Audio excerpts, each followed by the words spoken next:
صباح الخير حبوباتي، واش حوالكم؟ واش الصحة؟ واشكم على الأجواء الخريفية؟ الحال عندنا حنايا يهبل مش كيما البارح ومش كيما هو البارح. كانت واحدة الأخت كانت واحدة الأخت قالت لي تقاسمي معانا التدابير اللي عندك ولا اللي تعرفيها. نفرس الخزانة تاعي، لقيت الفلان هذا، عندي الفلان تاع عامين هذا كما قاعدين تشوفوا، انتهت مدة الصلاحية تاعو كما قاعدين تشوفوا 3/2023. هذا مازال جديد، ها حتى 2025. هاي لهنا وين النقطة ذي الكحلة، سبحان الله. وين لا دات كاين واحد الكحولة، بصح انا خرجت للطاقة اللي هي للضوء وشتها مليح، لقيتها 2025.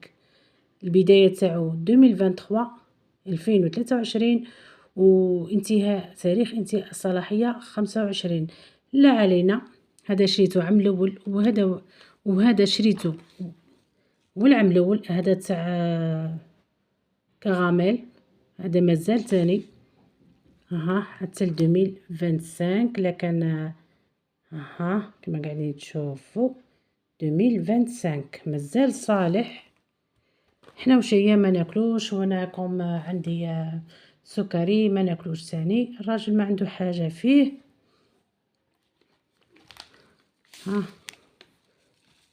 ما طيشيهش، لا عندك فلان قديم كيما انا. شوفوا هذه ثاني حتى 2024. نقدم لكم الكاميرا وتشوفوا شتو 2024. ما طيشيش هذا الفلان، عندي تدبير عليه. جيبي الدقاق ولا الصيار، فرغي اكياس الفلان، صيريه. كما تعرفوا الفلان عبارة عن نشاء وملون وسكر ونكهات على فاني. صيريه في الدقاق، الصيار العيون تاعو رقاق خلاص.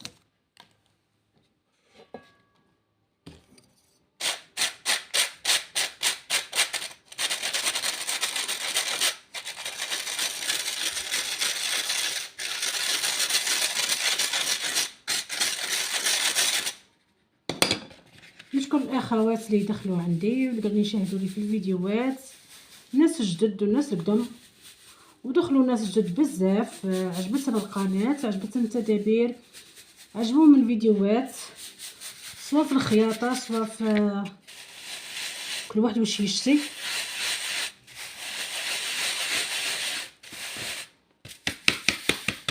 شوفوا الكميه تاع السكر اللي طاحت.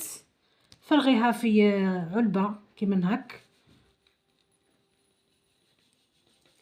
بطبيعه الحال كي يكونوا عندك لي ساشي بزاف راح تتحصلي على كميه كبيره من السكر. وش هي النصيحه تاع السكر هذا؟ ما ديريش به الحليب، ولا الحليب ممكن للولاد، ما ديريش به القهوه، راهي تبدل الكو تاع القهوه. ديري به الحلويات كما نقولوا حنايا كروكي، صابلي، الحلويات تاع اليوميه مسكوته. والسكر ما تنتهيش الصلاحيه تاعو، مليح السكر بصح كم هما حاطين لا دات تاع الفلان تنتهي الصلاحيه تاعو 2023. ايبان طيشيه. والسكر هذا احتفظي به، ديري به الحلويات، مسكوته، كيكه، كروكي، اي قاطو، وما تخلطيش مع السكر اللي عندك في الخزين. ان شاء الله فاتكم بهذه التدبيره وعجبتكم. اكتبوا لي تعاليق، لا عندكم راي واحد اخر اكتبوا لنا في التعاليق. والى حين تدبيره اخرى جديده. هاي يا اختي، هاي تقولي تقاسمي معنا وشاركينا التدابير تاعك. هذا هما التدابير تاعي. الى اللقاء اصدقائي، شكرا على المشاهده، وما تنسونيش في الاعجاب حتى تعم الفائده لكل النساء وكل العائلات. الى اللقاء.